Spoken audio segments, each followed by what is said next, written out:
United Nations Development Programme and Asian Development Bank, and many other valued collaborators. Together, we can embark on an exciting transformative journey towards realizing the full potential of Sri Lanka's digital future. Today, we come together with a shared vision to explore the critical role that digital public infrastructure can play in driving Sri Lanka's digital transformation and economic growth.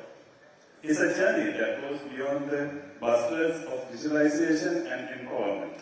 This is about real, tangible change that will transform the way we view, work, and engage with the government and society. For the government of Sri Lanka, digital transformation is not just a fleeting trend. It's a strategic priority that will propel our nation into the future. Digital public infrastructure is the backbone of this vision, the foundational framework upon which every modernized and ambitious target. It reflects the government's unwavering commitment to driving technological advancements in across all sectors in Sri Lanka. To achieve this, we will invest heavily in digital infrastructure, foster digital literacy, and create sustainable economic opportunities for all citizens. We will position Sri Lanka as a competitive player in the global digital marketplace, driving inclusive growth, government and private sector systems, streamlining public services, and ensuring that every citizen has access to essential services efficiently and securely. As part of our ongoing commitment to the 50 in 5 global campaign, Sri Lanka will work closely with the UNDP, WHO, and other partners to enhance our civil registration and vital statistics system, CRBS. This joint program, which will be launched later today, will allow us to improve the accuracy, reliability, and accessibility to vital information, creating solid base for any future digitalization efforts. Our ultimate goal is to create a society where public services are accessible to every citizen's fingertips. Services that are interconnected, responsive, and tailored to meet our citizens' needs is the key. Digital public infrastructure will be the key achieving this vision. But as we take this path, we must ensure that it is inclusive, equitable, and secure. Data privacy and security are paramount. Citizens must have confidence that their information is protected and used responsibly. Their trust is the bedrock on which our digital transformation will stand. Equally important is the need to bridge the digital divide. In Sri Lanka, we must ensure that marginalized groups, rural communities, and underserved populations are not left behind in the digital economy. The gender equality and accessibility must be central to our strategy, empowering every Sri Lankan to participate fully in the digital transformation. Digital transformation cannot be achieved by the government alone. It is essential that we collaborate closely with the private sector. Through strong public-private partnerships, we can leverage the strengths of both sectors to create a thriving digital economy. Together, we will build an environment that fosters innovation and drives competitiveness. I look forward to hearing from the global experts and thought leaders who will share their experiences today, inspiring us to adopt best practices and innovative solutions that can be tailored to Sri Lanka's unique needs. I would like to extend my deepest gratitude to all our partners and collaborators. Special thanks goes to CITRALABS, UNDP, ADP, and Center of DPI in India, SASCOM, British, CSSL, and global partners like Deloitte, Vital Strategies, Huawei, and special thanks goes to Mr. Srikanth Nandanuni, who came at the last minute. Without your support, expertise, and commitment, this summit would not be possible. As we embark on this journey, I encourage each of you to engage actively throughout the discussions. Share your insights, your best practices, and your ideas. Together, we will craft solutions that benefit everyone in Sri Lanka, enabling every citizen to thrive in truly digital world. I thank you, and I look forward to I look forward to have a great event and everybody to share their insights and collaborations. Thank you.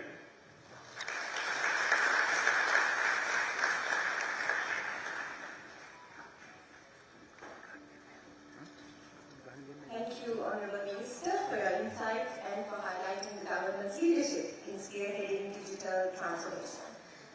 Aadhaar was a groundbreaking initiative in India, revolutionizing digital identity systems and becoming a global case study for DPI implementation.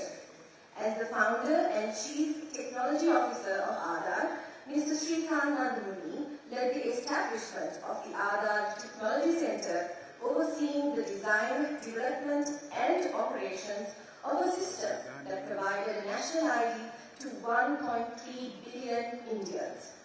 Today, we are privileged to have Mr. Srikanth Nandamuni with us to share his insights on the implementation and impact of Aadhaar as a foundational DPI. He will deliver the keynote address on what is DPI and its role in advancing the digital economy with a link to AI. Over to you, Mr.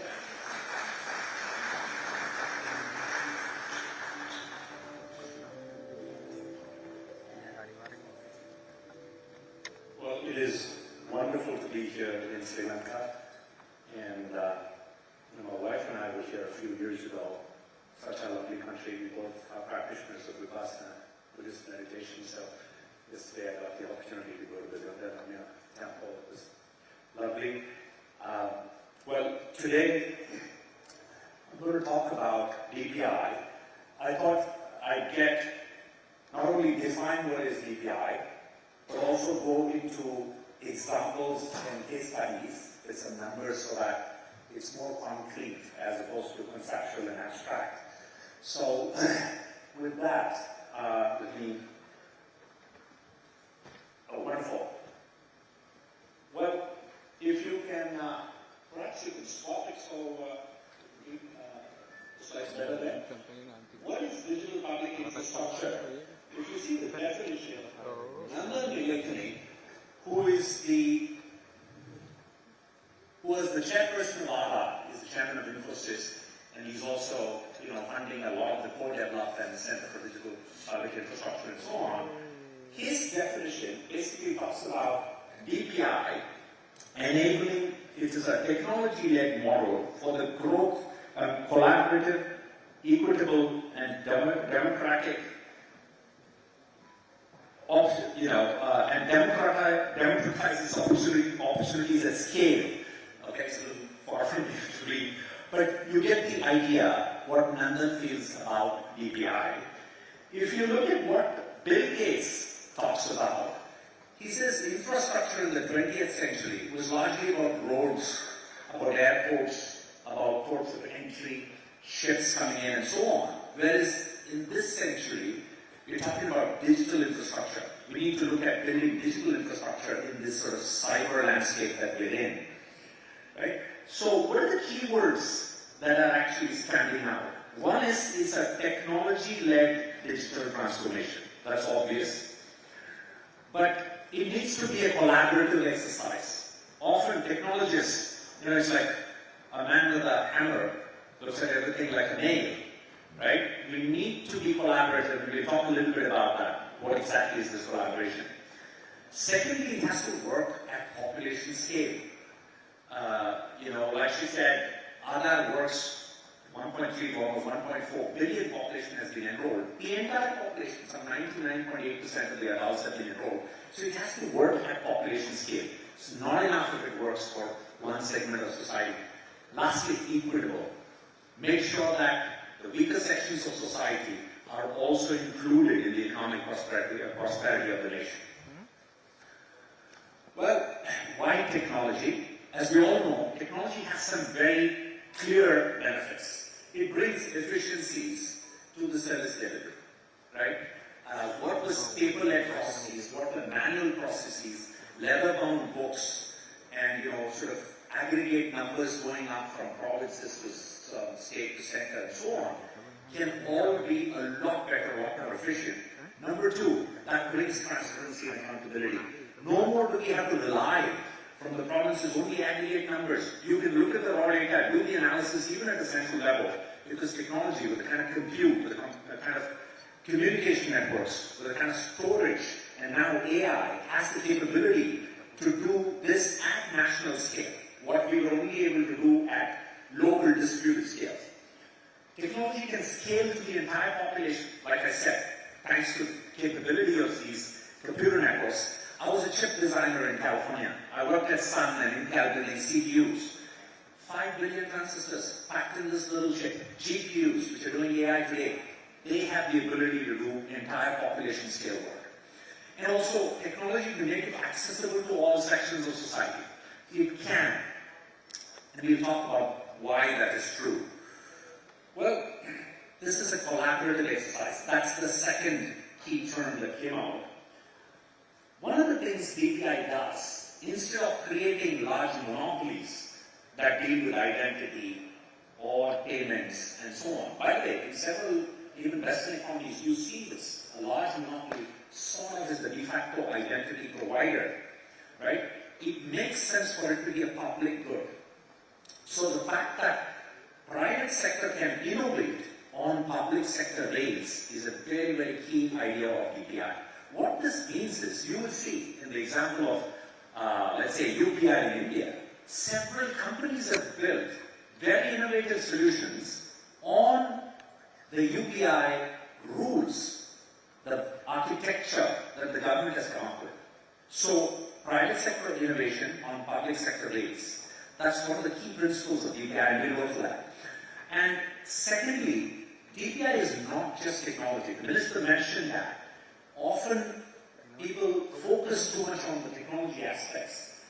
Unless you get the policy right, unless you get the governance framework right, and the safeguards are in place, you can collect a lot of data, but if it's not safe, if it's not secure, if privacy is not maintained, you have problems. Okay? You need to address all of these. So the collaborative approach is super important when you launch DPI. Population scale and equitable. You know, like I said, computers have the ability to to scale elegantly. If it works for a village, if it works for a town, if it works for a crop, it can work for the entire country. And we've seen this in India, and India has a large population, as we all know. But when you talk about equal access, you know, you can't say, oh, as long as you have a smartphone, I can deliver DPI. Not good enough. Not everybody has a smartphone. Maybe a feature phone should also be included. Maybe IVR to telephone access should also be included. Maybe today, with generative AI, a conversational UI interface in your own languages, in Sinhalese, and so on, should also be included. Right? This is what I mean by equal access. You can't just say, I have a great system, as long as you have a smartphone, as long as you have a computer, you're good. That's not good enough. So we have to ensure, and maybe even the paper-based systems need to, the safety net needs to be there. This is one of the things we said in Aadhaar when we launched Aadhaar. Departments, please don't jump and say, this is the only way to do business now. That is not inclusive, right? And today, especially generative AI, I mean, I have some projects we're working with OpenAI and others. It's quite amazing what they can do. An illiterate person who might find it difficult to do banking can do banking by talking to a conversational interface. A poor person from a village can talk to the government through conversational interfaces and ask questions and see what kind of benefits they can avail. So the equitable aspect of it is getting in some sense more approachable because of generative AI as well. There are some technical architectural principles of DPI that we need to be sort of aware of. One is interoperability. It's not good enough when someone says, I'll give you a wonderful system that will take care of identity. I'll give you this system that manages payments well, or whatever, your healthcare system and so on. They need to be interoperable. One of the things Hans was mentioning earlier in the morning was we need to ensure that our horizontal platforms in Sri Lanka are able to connect with the various verticals, whether it's income tax, transport, tourism, healthcare, education, and so on, That flow of data enriches your ability to govern better and deliver services better. Second, minimalistic and reusable building blocks. Many of us have ever played with Lego blocks. You can create a plane, you can create a person, you can create a car, you can create everything out of the same little blocks of Lego. And the same principles hold in technology as well. If they are well-defined modular components, you can create amazing things on top of it in a layered manner. So they need to be minimalist. If the Lego block was very complex in shape, you can't make that many things. Simple things allow for diversity. So minimalist and reusable building blocks are super important when you think of your DPI journey. Diverse, inclusive innovation. Like I said, public and private need to work together, including with civil society. The examples that I gave. Private sector innovation on public sector rates. That's a very powerful phrase that encapsulates this idea of inclusive innovation. That sort of encourages diversity. It encourages your entrepreneurial ecosystem. I'm sure a lot of entrepreneurs are there in the audience today. Your ideas, energy, innovation, super important to the DPI journey here in Sri Lanka. Federated and decentralized. The traditional thinking was, okay, let's create one database where all the data resides, right? You're also creating a honeypot. People attack these systems because you can take all the data in some sense. Not necessarily a great idea. Today's technology allows us to have federated systems that are linked and still make it work because of the interoperability, because of APIs, because of the way the networks have evolved. Very powerful networks. And of course, security and privacy by design. India had a 5-year debate in the Supreme Court about Aadhaar and the privacy implications of Aadhaar, and rightfully so. And it was a wonderful debate because even the villager became sort of, they understood that privacy is a thing that I need to worry about. And as a country, it helped us. Okay, I won't go into too much of the details. I'm going to take you through different kinds of DPI journeys as a person, as a baby is born, and then she goes through different walks of life, and what kind of DPIs might be relevant. Okay? And as I go along, I will give you several examples, Indian examples, because that's what I'm familiar with. DPI journeys, DPI has been implemented in many countries wonderfully. But I'll sort of try and stay with examples that I'm familiar with from India so that I can give you a more concrete idea as opposed to being sort of conceptual. So for instance, digital identity, Aadhaar, and an open source implementation of Aadhaar is most open. It's being implemented here in Sri Lanka. As soon as the baby is born, you can give Aadhaar, you can give an ID. Of course, you can't take biometrics, they're too tiny. You can't get the fingerprint and the iris, they're all growing.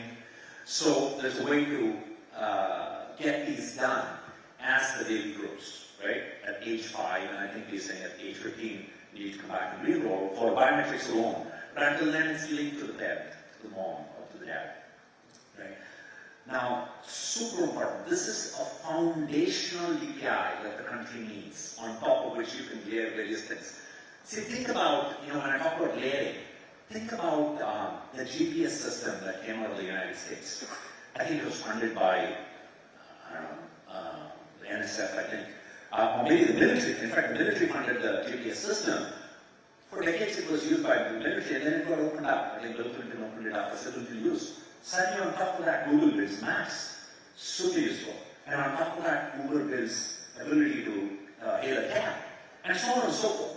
That layering would not have happened if the foundational elements were not there.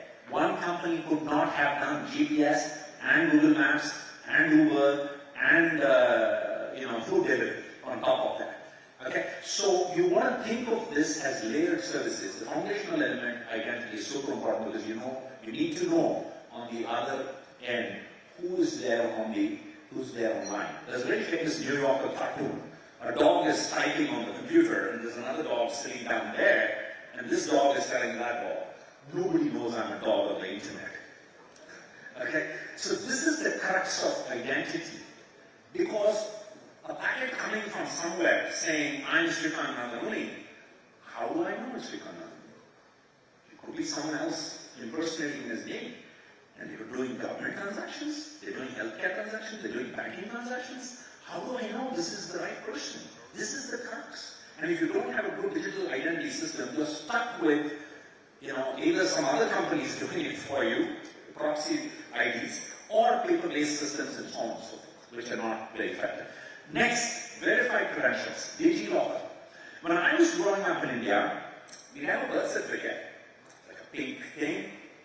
We would take it when we entered college or when you get a job and so on, you have to prove how old you are and so on. And they would go, well, I don't believe this is genuine certificate. It could be fake. You could have doctored it. Go and get a gazetted officer to sign it and say that this is original. Right? It was a very cumbersome, bureaucratic process. For every little thing, I had to prove that I actually had the right document. Okay? This is not just, I'm giving a government example. Private sector also needs it. If a college gives you a certificate and you want to get a job somewhere, and that person has to figure out whether this certificate is valid or it's fake or you photoshopped or whatever, how do you know? This is where DigiLocker comes in, right? You can put all your documents, whether it's your driver's license, whether it's your Aadhaar card, whether it's whatever, your health card, and so on, your college degrees, your driver's license, all of this in a safe place, but the issuer, that is the department that issued that certificate, signs it digitally. Which means, every time you apply for a job, you don't have to say, hey, go check with my college if this degree is valid. You just give them a certificate, a digitally signed document digitally. If they want to check it, they can check whether it came from the college, whether it came from the Department of Transport, whether it came from the, whatever, the birth registration office and so on. So that is verified credentials. Next, payments. Payments after identity is perhaps the number one thing that is going to move the economy, right? And we'll talk about, I tried to put some numbers today morning. I was doing a little bit of research to see what is the real impact in India of these different DPIs. We'll talk about that in a little bit. Digital health. Can you ensure that if a patient went to this hospital and now they're going to another hospital in another city, can those documents go from one place to the other seamlessly? This is what ABDM does, Ayushman Bharat Digital Mission, and it does this through patient consent. The patient owns the record, right? So digital health can also improve quite a bit. Okay, it looks like at age 21, she went to the doctor and she needed all this stuff. Financial inclusion. Okay, I'll talk about financial inclusion in a bit to ensure that everybody comes on board onto the mainstream of the economy. Small loans, flow-based lending. If Sri Lanka becomes digitally rich through all these DPIs, can we use that digital footprint to lend money to a person in a village who did not have all kinds of documents to prove that she's doing well? Right? That's what small loans can do. Commerce. It doesn't have to be the largest of companies. It doesn't have to be Amazon and Flipkart that always allow for digital commerce. What about if a small company wants to sell to someone and ensure that the logistic player works together without that person having to figure all this out? Can be done. ONDC is doing that. Right? Government benefits. This is one of the biggest things in India. Over, I think, 300 to 500 projects of government is going through Aadhaar, is going through these payment systems. And we'll take a look at some of those numbers. Benefit schemes, old age schemes. If you have a biometric-based ID like most of that you're implementing, you can ensure that they can put their fingerprint and get their money without having to go to a government office to get the pension. So these are all examples of various things that you can do. But now I'm going to switch over from what is DPI and the examples of DPI to what kind of role can it have in improving the digital economy. I'll try to put numbers as much as I can. Okay, some of which is today morning's research on this, so bear with me on that. Again, like I said, this was a poster in Cairo where the DPI summit was held, and some of you were there. Izom was certainly there. And there were 100 countries trying to understand DPI and implement DPI. So there's lovely examples of PIX in Brazil and Estonia and of course, Indonesia and Sri Lanka, the National Data Exchange, and so on, in Nigeria, Zambia. It's wonderful work. The only reason why I'm giving you India examples is because I'm most familiar with them. So I wanted to be a little bit more focused on the numbers and concrete examples. So let's take Aadhaar. 1.38 billion people enrolled. Okay? We have linked those to bank accounts so that the benefits, when the government delivers benefits in kind, like rice or wheat and so on, much harder, okay, if you can put the slide back, much harder for government to deliver benefits in kind, but it's easier to deliver money. So we linked Aadhaar with the bank accounts, and we said government authorities can just put the Aadhaar number down and put how much money needs to be deposited in their bank, right? And that transformed, that's called DBT, the direct benefit transfer, over $300 billion to now of direct benefit transfers helping people. And you can track if it went to the right person. You don't have to rely on your administrative system to ensure that it went to the right person. You can deliver it because it's automated, right? That is 754 million Aadhaar-enabled accounts. Aadhaar verifications, these are authentications and KYC. We'll come to KYC. 100 billion of them, right? And what kind of leakages has it plugged? $10 billion a year of leakages in India is being plugged by Aadhaar alone, out of the various schemes that the government is using. In 2008, not that many years ago, only 17% of Indians had bank accounts. Okay, banks were ready to give accounts for people like me in cities who had some disposable income to keep in their savings account, not in villages.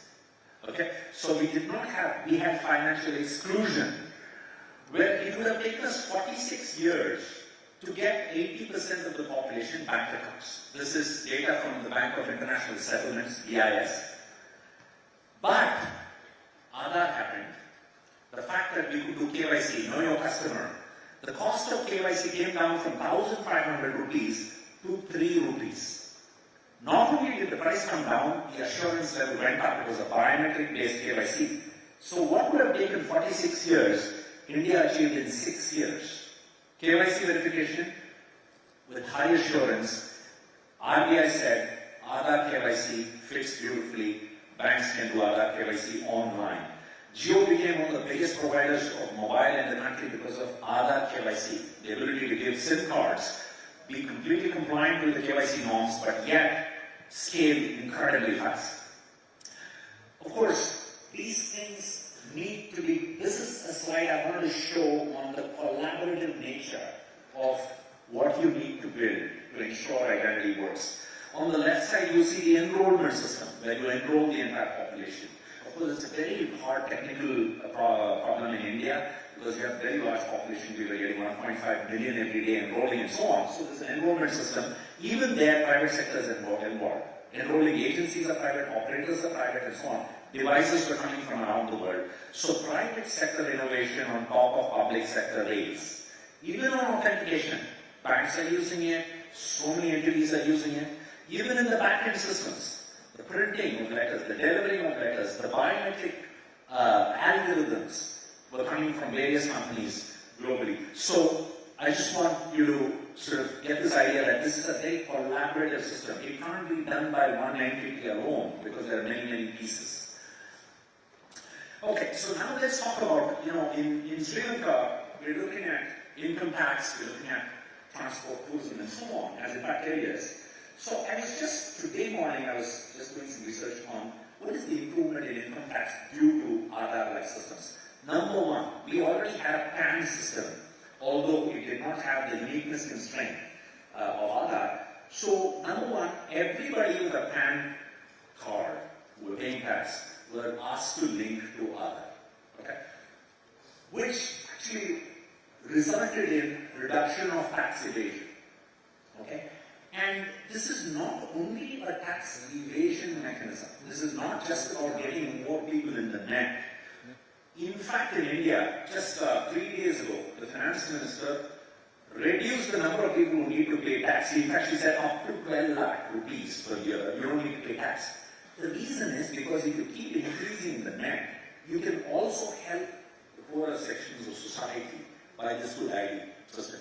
So it's not just about increasing tax and improving the economy, but it's also giving the benefits, ensuring that private sector has money to spend, and that also moves the needle of the economy.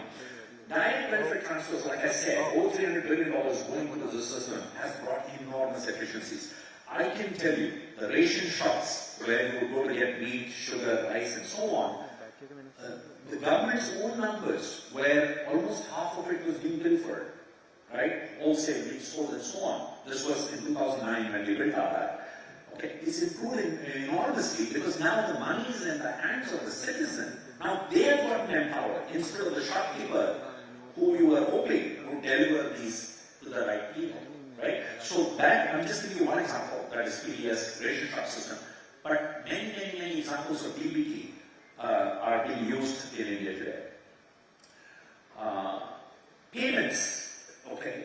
You probably heard of UPI, the Universal Payment System. This is doing, in January of 25, that is last month, it did 17 billion transactions in 1 month alone. And it dropped about $300 billion moving through the system. Okay, that's a run rate of 3.6 trillion. And what I'm trying to say is, all of this happened from 2017 onwards. So we're talking about in 7 years, it just took off.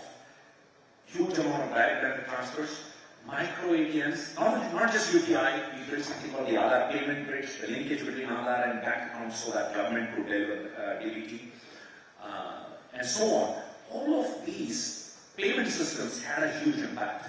Today, you know, you can, on the street, if you buy chai, people are not giving cash. In fact, the vendor doesn't want cash. He just says, please scan the QR code and pay me, right? So that's what's happened. This is an architecture diagram of UPI, not necessarily to take you through the architecture, but what I want to show you is while that user is remitting money to this payee on the other side, they are using apps that are from PSPs, which are not banks. So if there are entrepreneurs here who are wondering, what is my role in Sri Lanka's DPI? You will have a tremendous role to innovate and come up with innovative new products to solve the problems that people have. It doesn't have to be centralized. It doesn't have to be government's issue the only app for payments, and that's it. It can be 100 companies delivering payment apps. In fact, we have Paytm and PhonePe and Google Pay and Amazon Pay and so on and so forth. Literally hundreds of companies are PSPs who have built apps on top of this. But they all move money from the banking sector. These are not wallets. These are not money wallets which are sort of not well regulated. These are actual bank accounts of people. This has been completely unified. And that's the reason why it's taken off. Of course, the government has also made the MDR zero, merchant discount rate, so it's really helped. In COVID times, it was a huge help. Well, as I said, the UPI growth has been tremendous over the last 6 to 7 years. The volume has been, 16.99 billion in January, and $250 to $300 billion last month alone. Okay, now let's look at the economic impact of UPI. Okay, studies show, I just saw a paper today morning, that a 1% increase in these kind of payment transaction volumes correlates to a 0.03% increase in GDP growth. Okay? Take this with a pinch of salt. This is today morning's research, but I did see a paper that quoted this. Whatever it is, I think by sort of making the, how do I put it, the economy well-oiled and working smoothly for people, for SMEs, for government, you will see the needle on GDP move up. The reason is, paper slows us down. Manual processes slow us down. Keeping cash decreases risk. When I'm able to suddenly connect with a vendor hundreds of miles away and make payments online, suddenly you're more efficient as a business and you're less concerned about how you're going to make this all work. So, especially for small and medium enterprises, this is facilitated easier payments, enhancing their competitiveness. You're now competing with a much larger business, but you also have those digital means. It's not just the big giant, MNCs that can do digital. You can also find the logistic player who will deliver your goods. You can also accept digital payments and so on and so forth as a small business. And all this starts counting. As you know, the economy is usually a large number of small players. Last but not the least, DigiLocker. 5.2 billion digitally verified records in India. 150 million people are using these lockers, and so on and so forth, right? So, this, if you look at what are the kinds of documents people are storing, Aadhaar cards, PAN numbers, voter IDs, education records, whether it's mark sheets, university degrees, birth certificates, so on, ration cards and so on, driver's license, vehicle registrations. COVID-19, India did some 2 billion COVID vaccinations, and you had to just carry your digital certificate to the plane. Okay, often they look at your QR code and say, okay, you're good, but if they actually verified it, they would see that it's been signed by the government of India. It can't be a fake certificate. Okay, super important. So, all of these, again, a little bit about the architecture. The issuer is, let's say it's your college certificate, it's your college who's the issuer of that. Okay, if it's your driver's license, it's the transportation department that's the issuer. The requester is, in the case of college certificate, it could be a company which is looking at giving a job to you. That is the requester, or the relying party as it's called. The citizen, you have a DigiLocker wallet or an app, and you're able to show that. Okay, you're able to show that and say, okay, here's my college certificate, and with the QR code, and if the company wants to verify it, they can scan it, and it will say it has been signed by this college. Right? So that's how the DigiLocker architecture works. And you can store various documents.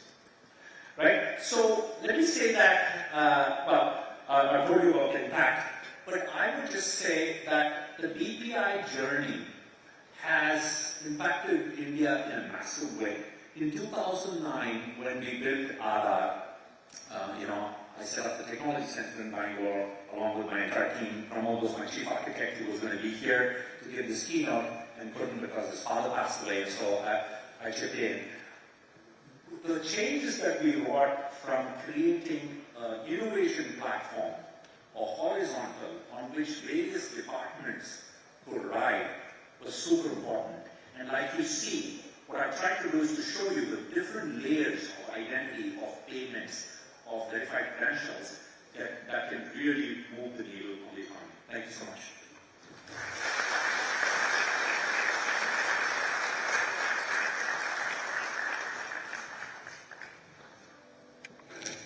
Thank you, Ms. Nagoli, for your thought-provoking insights. Our next speaker is a visionary leader in Sri Lanka. In Sri Lanka's digital transformation journey, with a wealth of experience gained across multiple countries, he has continuously pushed boundaries to drive innovation and progress. Now he is at the forefront of leading Sri Lanka's digital transformation agenda. It is our privilege to invite Dr. Hans Vijay Surya, Chief Advisor on Digital Economy, to His Excellency the President, to share with us Sri Lanka's digital game plan for the years ahead. Can we have a round of applause, ladies and gentlemen?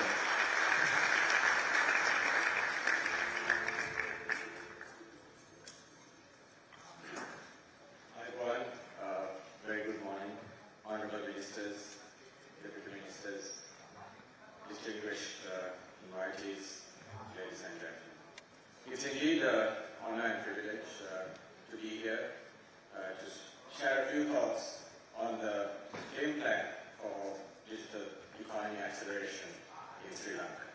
It's a tough task. Honorable Deputy Minister has already laid out the plans of the government of Sri Lanka and the priorities that have been set for all of us here to achieve. And Srikanth, thank you very much. Firstly, for being here at very short notice, and also for taking us through an exciting journey not only in India but in many other countries with respect to DPI, application, impact, and the delivery of benefits to all strata of the socio-economic pyramid. So let me just start with context. In Sri Lanka, we set out to define digital economy in a whole of economy context, because our ambition is to accelerate economic growth as the bottom line outcome of the efforts in digital transformation. The composition of a digital economy or the depth of a digital economy would depend on the extent of digitalization or the extent of digital transformation. At a very core level, it would be ICTs, the application of ICTs or information and communication technologies. At the next level, we would be talking about digital businesses, pure platform businesses like ride-hailing, for instance, or any other core digital business. But the third and the most invasive or pervasive form of digital transformation is if industry processes, whether they be in the service sector or in the manufacturing sector, move into digitization. So we are then talking about technologies such as IoT or Internet of Things, AI, robotics, etc., etc. I don't need to educate this audience on what the broadest definition of a digital transformation journey would be. So here we have that enormous potential to pervade the economy with digital efficiency. However, it's also important to tie this and align the digital policies with the economic policy. And when it comes to economic policy, we are talking about whole of economy. It's not just one segment. It's not just one service or manufacturing segment, but the entire economy and the entire socio-economic pyramid.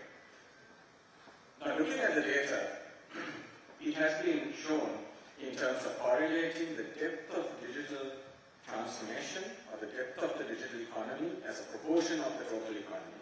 We could be talking of anywhere from 2 to 5%, where most of our countries are today, all the way to 20 to 40%, which is the most advanced nations in the world. As we penetrate further into the economy, the growth uplift that you get could range anywhere between 1 to 2 points. Not 1 to 2%, 1 to 2 points. So an economy which has a business as usual growth of say 3 to 4% or 4 to 5% could aspire, especially if the starting point is low, you could aspire to anywhere between 2 to 3 points of GDP growth on top. So clearly that is the ambition of the government of Sri Lanka, and the Deputy Minister already gave us some of the absolute targets we are aspiring to as a country over the next 5 years to uplift digital exports by $5 billion. In an 80 to 90 billion economy, this is a very high percentage of growth. And in fact, my earlier estimate of 1 to 2 points in GDP growth could be really doubled if this new input to the economy comes in. Expand the digital workforce to over 200,000. Grow the digital economy itself to around 12%. We can be more ambitious, and I would give the challenge to everyone here that getting closer to 20% is what Sri Lanka should aim for.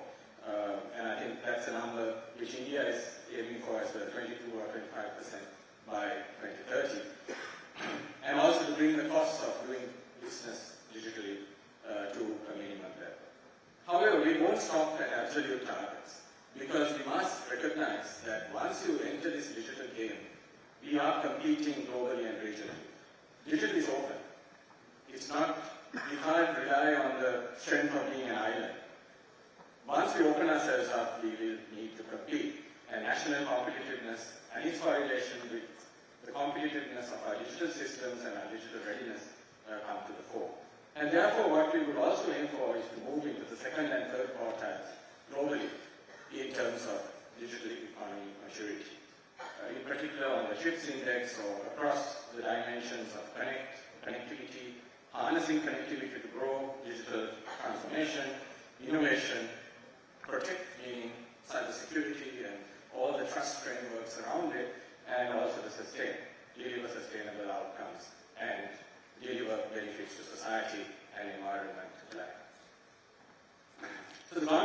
Lanka has structured its ambitions along 5 pillars.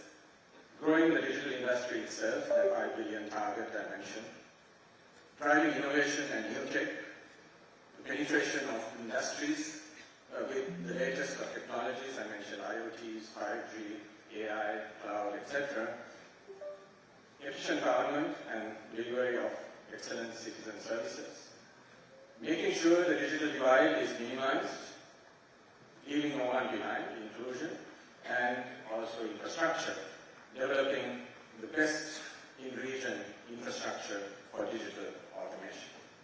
We don't stop there. We frame this in the context of new institutional and legal frameworks, which will be state-of-the-art, best-in-class, and futuristic or future-proof, envisaging a digital environment in the 2030s and building the institutional frameworks, legislative frameworks, and trust frameworks, which can live up to the challenges of digital.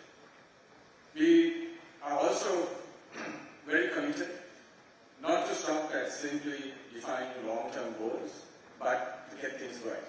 And in this respect, we have execution priorities along the pillars of the digital industry, the driving capacity building programs which have started already, driving employability and employment, digital economy acceleration in itself, the Sri Lanka Digital Identity Project, which Srikanth mentioned and Honorable Deputy Minister also brought in as a priority. Digitization of strategic industries, talk of the priority industries such as tourism, such as other services which can accelerate the national economy. Last but not least, efficient government. Very soon, in a few days, we'll be launching the GovPay platform, which will begin to revolutionize how we Sri Lankans pay for government services online and change the ways of working within government institutions as well as within us, the citizenry, in how we deal with government on the payment rail. So, we heard about the strengths of DPI, and let me just place that in context. I think Srikanth would agree with me, and all of you here would agree with me, that every problem has to be looked at in the context, in the framework of this particular context of that country. The Sri Lanka context will be very different from the Indian context or the context in Bangladesh or anywhere in South Asia. There are pluses and there are minuses. There are opportunities and there are challenges.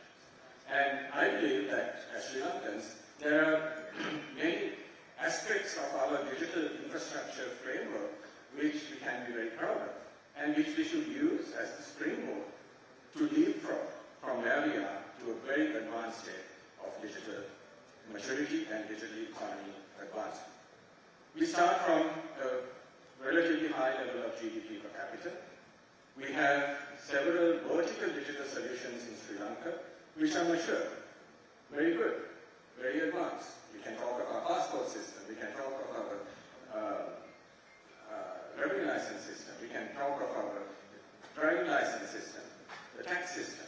So across public sector and private sector, there are many vertical solutions which in their own right are digitally mature. Mobile penetration, over 120%. Sri Lanka has a mobile and connectivity industry which is one of the best in the region. Likewise, the fiber networks in Sri Lanka are very well penetrated. Wealth distribution and the Gini coefficient, a much better distribution of wealth than most countries in the region. Identity systems already pretty strong and a strong ID culture, because we in Sri Lanka have used an ID since the early 70s, and therefore having an identity, being proud of your identity, being willing to expose your identity through a document or a certificate is very high in Sri Lanka, and therefore an opportunity to build up. The payment networks again are very advanced. We already transact close to the full GDP of the country electronically, which is on a per GDP basis already at benchmark levels. All this is fine, but we must again acknowledge that there is a huge opportunity by using these strengths as a springboard to platform and apply horizontalization.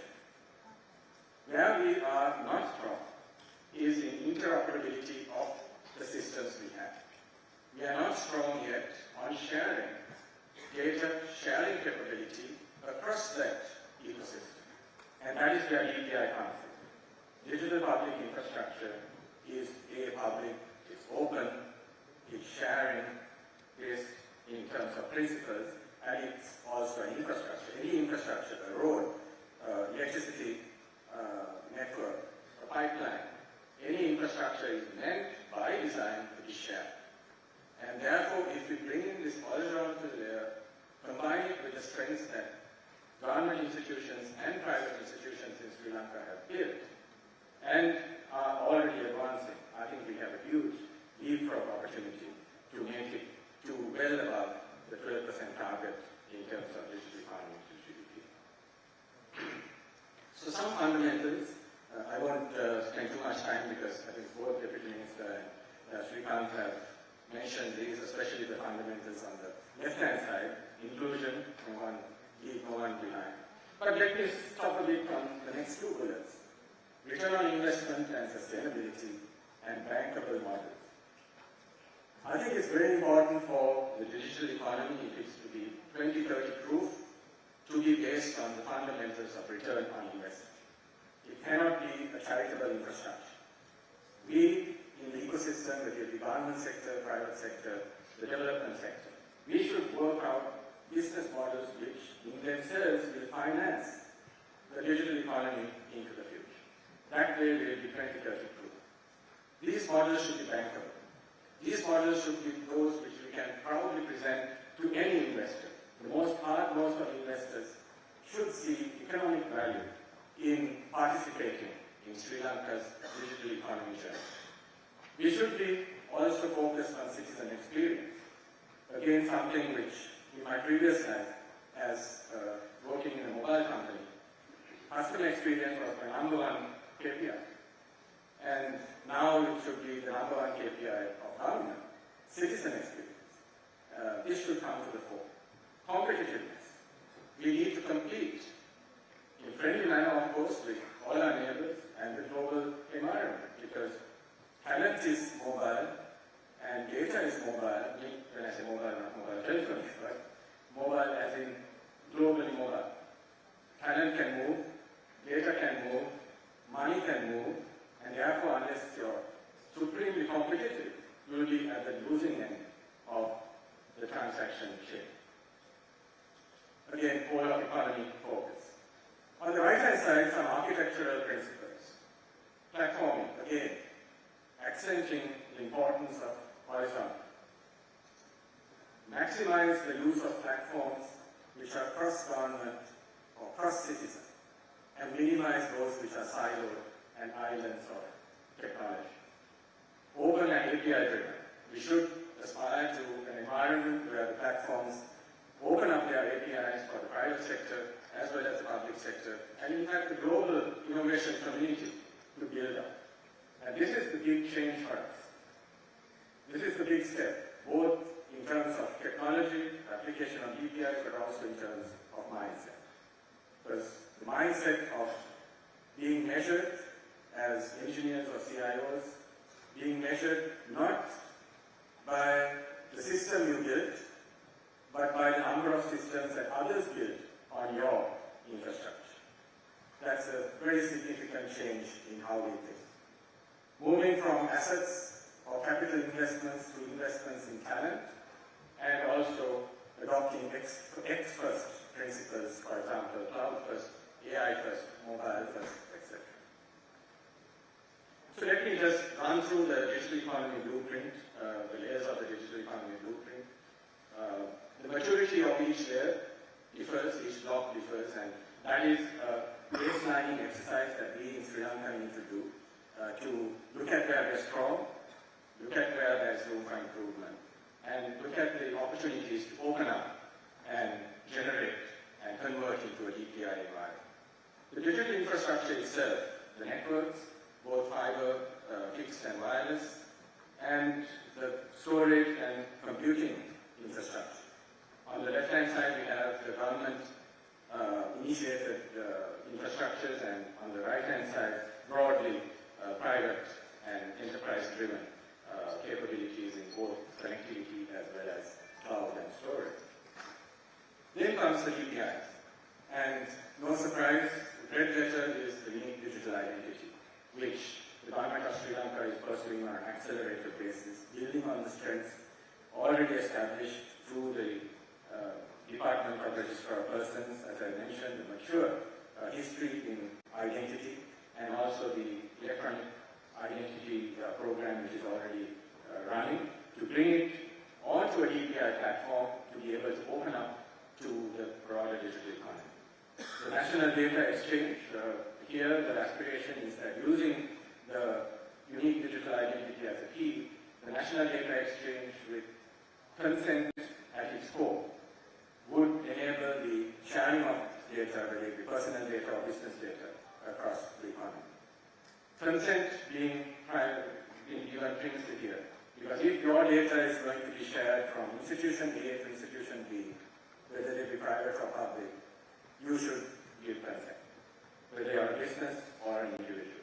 And that's why we have this block, the National Data Exchange, with privacy and consent in there. Payments, authentication, verifiable credentials, all blocks which Srikanth talked about, so I will not spend time here. Verifiable credentials are the certificates which Srikanth very aptly described, which go into your digital locker or your wallet, which has various forms of certificate, including a driving license, etc. Very much like the physical wallet that we have in our pocket today.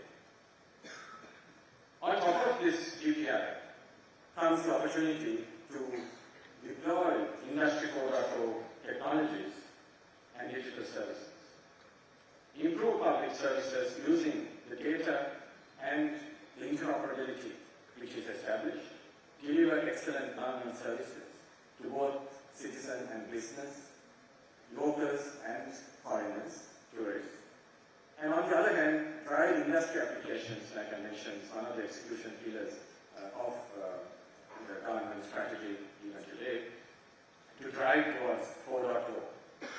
Yeah, each industry, the drops and the gaps, to deploy the 4.0 technologies and increase productivity and be far more globally competitive. How do we access? These capabilities need to be then exposed to the public, whether they be business or citizen, through mobile apps, portals, kiosks, APIs. And today in the AI world, also through intelligent assistants who will curate the data and the strength of the digital infrastructure here in a presentable form to various segments of society. And we serve citizens, as I said, tourists, businesses, e-citizens, startups, government organizations as well. Now what's very important is there's a wrapper around this, which on one hand, this whole model needs to be challenged day in and day out against inclusion. Are we reducing the digital divide or are we increasing it? And we should be committed to ensure that at every step we carry everybody along. And if there are deficits or asymmetries in inclusion, that we attack them through these very technologies. Trust and governance, cybersecurity, privacy, the robustness of financial transaction security and safety, building our human capacity and building in sustainability principles to ensure that we work towards a zero carbon footprint in the years to come. Last but not least, policy, legislation, and the institutional framework.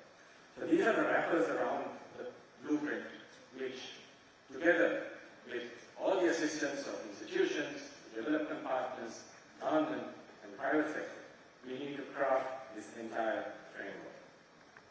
If I were to apply a color code on this, from green as in very advanced all the way to red as in a lot to do, I would say that we have a fair mix of the colors. We are not starting at zero. We are starting from a position of strength, both in terms of the government's commitment and determination to make this work, and also what has been done by all the institutions, some of whom are present here today. Let me quickly place it also in the context of national transformation. That The national economic priorities, we all know, revenue, grow revenue, exports, competitiveness, etc. And the President, His Excellency the President, has also placed poverty elimination, zero poverty, and Clean Sri Lanka, focusing on societal development, environment, and the enshrining of ethics and governance, together with digital transformation as the three top priorities for the nation, for the new Sri Lanka. And clearly these ambitions are interlinked, because through digital transformation we create transparency. Through digital transformation we create efficiency. And through digital transformation we achieve a presenceless, paperless, transparent, and efficient system. And this is, I believe, the new system which Sri Lankans are calling for. And digital transformation and digital economy acceleration will be a cornerstone within that journey. Last, let me come back to that pitch that this is an investment case. We are not, as Sri Lankans, at a stage where, or as Sri Lanka, at a stage where we need to beg, borrow, or steal the infrastructure or the capability. We are at a point of maturity where we can present bankable business models to the global community, to the private sector. The private sector should look at that big pot, which is 10 billion plus US dollars, I would estimate, by 2030, due to the uplift in GDP growth, due to improved distribution of wealth, due to the efficiencies and productivity that we generate. This number you can go back and work, 1 to 2% GDP growth, add it over the 5-year period, add on the new digital exports, which is a new input to the economy, and you get a number north of this. So that is the business model, or driver of the business model. Likewise, digital empowerment, multi-sectoral inclusion, transparency, and the shrinking carbon footprint should be propositions for the development sector. And if you combine the economic dividend and the socio-economic dividend, we would be looking at a sustainable, long-term sustainable digital economy, which will pay its way, which will return to all investors above the weighted average cost of capital. And that is the ambition of the entire digital economy ecosystem.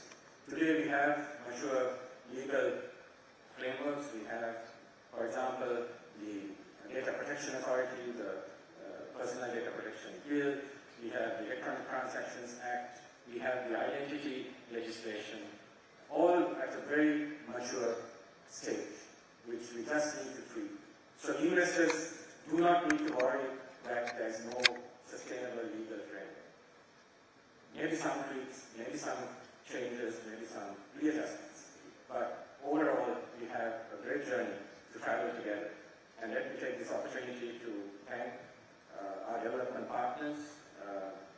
Apologies for not calling out by name, because there are many of you here. Thank you for taking the time and the effort to be with us here, and we are very excited and looking forward to building, together with the government sector and the private sector, the innovators, the IT industry in Sri Lanka and infrastructure providers, to really accelerate the development of Sri Lanka's digital economy. Thank you very much.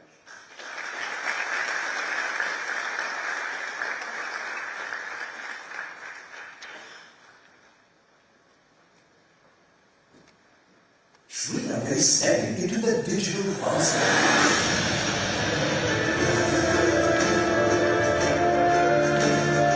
Championing digital public infrastructure as a game changer for growth and inclusion. As a trailblazer in the Global 15-5 initiative, the country is rewriting the playbook on achieving the SDGs by building cutting-edge systems that connect people, data, and opportunity. With bold national strategies and safeguards in place, Sri Lanka is proving that a secure, innovative digital economy isn't just a dream, it's the future.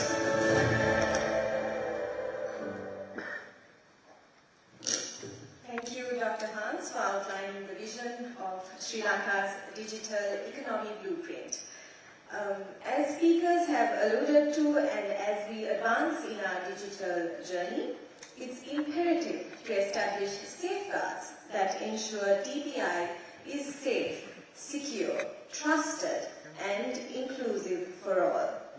To shed light on this critical aspect, we invite Ms. Kizon Masale, Head of Digital and AI Programs at UNDP's Chief Digital Office in New York, to share her thoughts.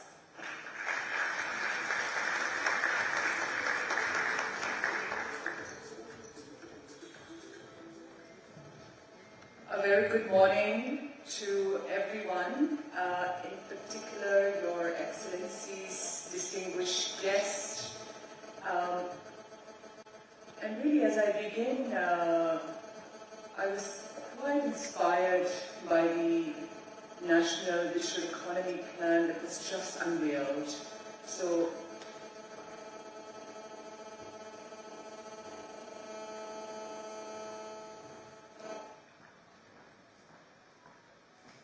my heartfelt congratulations to the government of Sri Lanka, to the Deputy Minister, to Dr. Hans.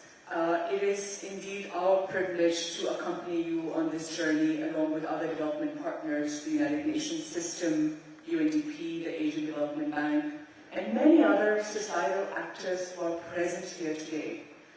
From the private sector, of course, but also from the civil society, from the community groups, the sub-national government officials that are here today to accompany and really lead the digital transformation journey of Sri Lanka. In the plan, if I can figure out how to work this,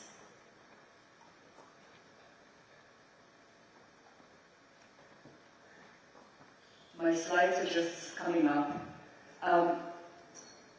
In the blueprint that was just unveiled, Dr. Hans spoke about the wrapper around the grand plan, the safeguards, the regulatory frameworks, and most importantly, he spoke about how the main KPI for the government is going to be citizens' experience, society's experience during this transformation.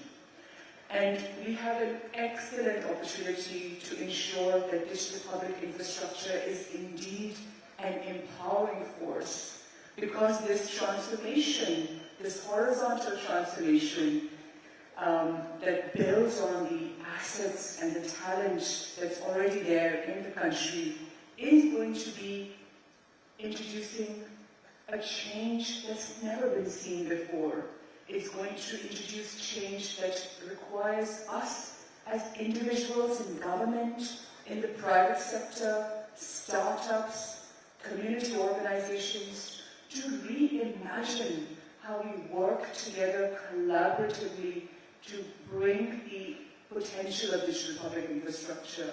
And that's why at the United Nations, particularly the United Nations Development Program, we look at the safeguarding of digital public infrastructure not as just a risk mitigation mechanism, but rather as an empowering force that can unlock the consent required from individuals that can use their data to get access to new forms of credit, have better experience in terms of opening their bank accounts and using it to pay their taxes, access social benefit transfers, health benefits, and so on. This frictionless experience requires us to think about safeguards from an opportunistic and empowering point of view.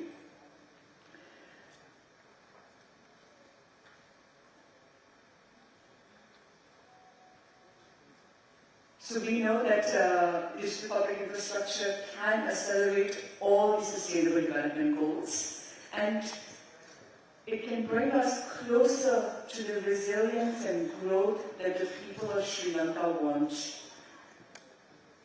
Now, please do excuse us, we are just getting these slides up. But as I just mentioned, the society-wide transformation that DPI introduces is not without frictions. We have seen this in countries like Kenya, Switzerland, Jamaica, where without the appropriate consultations with the communities, without the principles and the policies and the institutions that keep the interest, safety and rights of people at the very center of this transformation, we are going to see mistrust, non-alignment, and therefore that engagement is so important with the communities. In Switzerland, we had an example where in 2021, 64% of Swiss nationals had rejected the Swiss digital ID because there was an over-reliance on private companies to operate it. So what is that? What is the correct public-private partnership that can really empower people, but also grow the trust in these systems? Similarly, in Kenya, the government and development partners had spent over $80 million in creating a digital ID system, but ultimately, the Supreme Court had to, just do away with this investment because it was not upholding the principles of inclusion and safeguards. So as we make these investments, the KPI that Dr. Hans spoke about is extremely important. Now, this is where, Shrikant, you also spoke about it. DPI is more than just a technology. It's an approach that can empower people when it thinks beyond technology.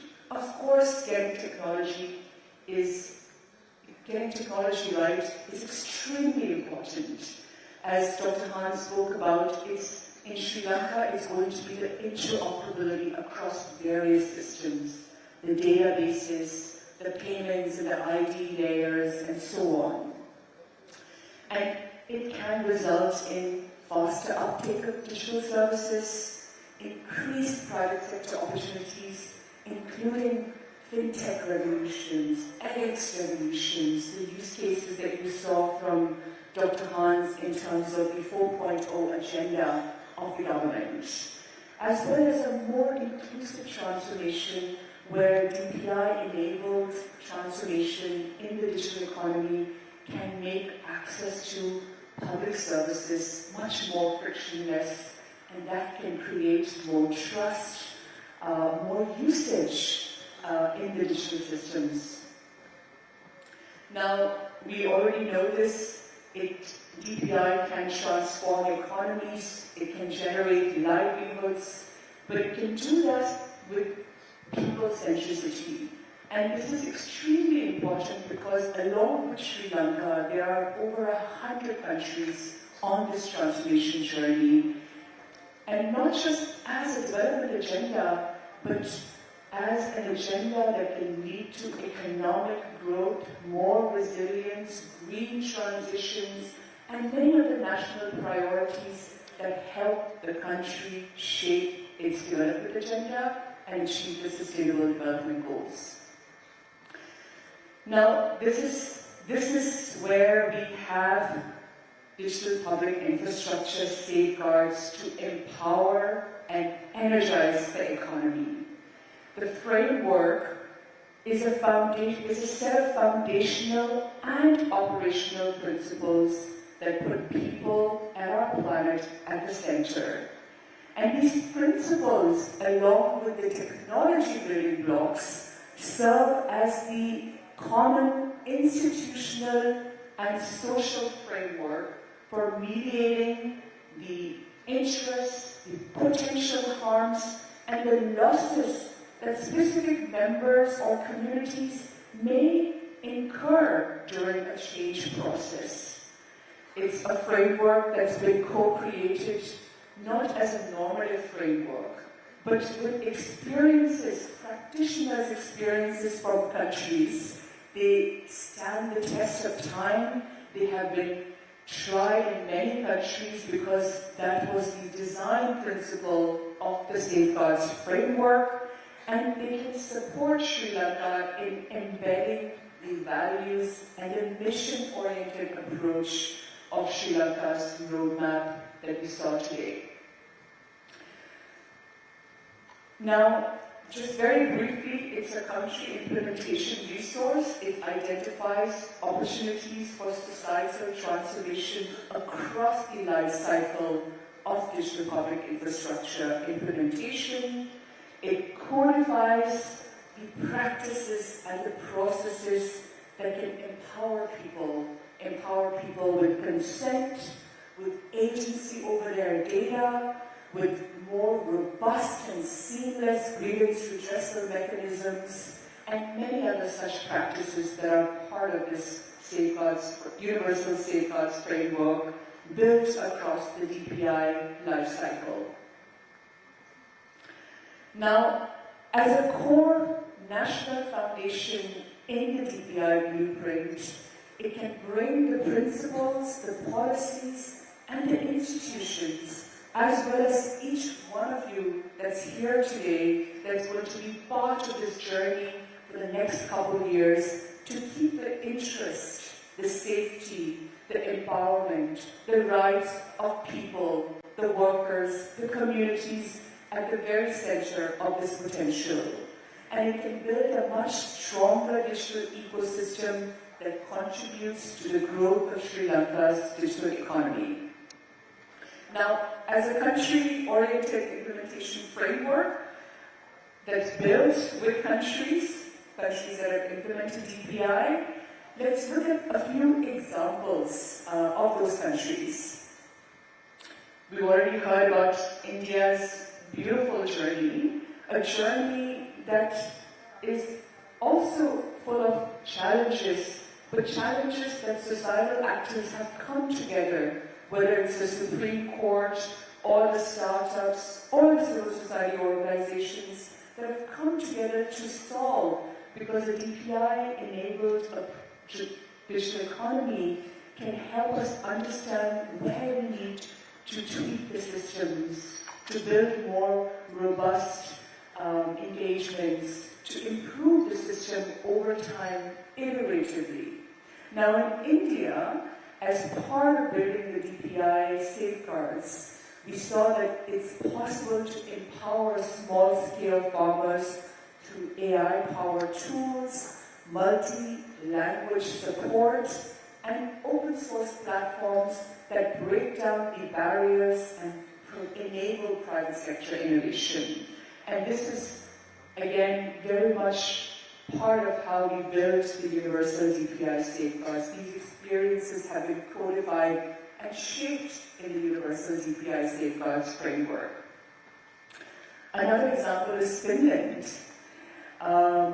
Through the DPI approach, it's made access to the 400 public services seamless and accessible to everyone, every citizen. And they did that by mapping user journeys and integration among the various public services systems and governance that was steered to meet people's daily needs. So that you can see there's this beautiful video that Finland released where it asks us, I'm with you, do you see me? But you don't see them because it's quite seamless. It's in the background. But the citizens feel the change because suddenly it's so easy to get access to all the public services through just a tip of your fingers, whether it's a smartphone or a laptop or just by walking into a government office and so on. Another example is the Center for Digital Public Infrastructure. They are here with us as a knowledge partner, as a group that provides pro bono advice on the DPI technical architecture by embedding safeguards as an empowerment in the technology architecture maturity models. CDPI helps countries to identify the gaps in the technical architecture that can improve outcomes for people. And the last example that's probably also interesting, given what we heard from Dr. Hans on the green economy, green transitions goal of digital economy, is Brazil's example, where originally Brazil built an environmental registry called CAR, C-A-R, but very soon it transformed into public infrastructure where government agencies, private sector stakeholders were using that public rails to enable new innovations and services for farmers. New innovations such as credit through fintechs, traceability for payments to farmers, and many other use cases. And the top 3 users for this public rails, which was originally built as an environmental registry, today are the Central Bank of Brazil, the Ministry of Energy and Environment, and the fintech service providers. So you can imagine when you take a DPI approach to the systems, create that interoperability, and map the user journey across the DPI life cycle, we can start seeing new kinds of innovations that are exponential, that are generative, that we can't even think about today, but that we can enable by creating a North Star vision, as we heard from the government of Sri Lanka this morning. So in closing, I want to say that as we are moving to drive the orchestration for digital economy enabled through digital public infrastructure, Sri Lanka is already taking some very important steps to leapfrog, to build on the significant assets these countries have. There is commitment, there is capital, and there is capacity. And this is a national agenda that we are really privileged to be a part of, and look forward to the deliberations in the afternoon and tomorrow. Thank you so much.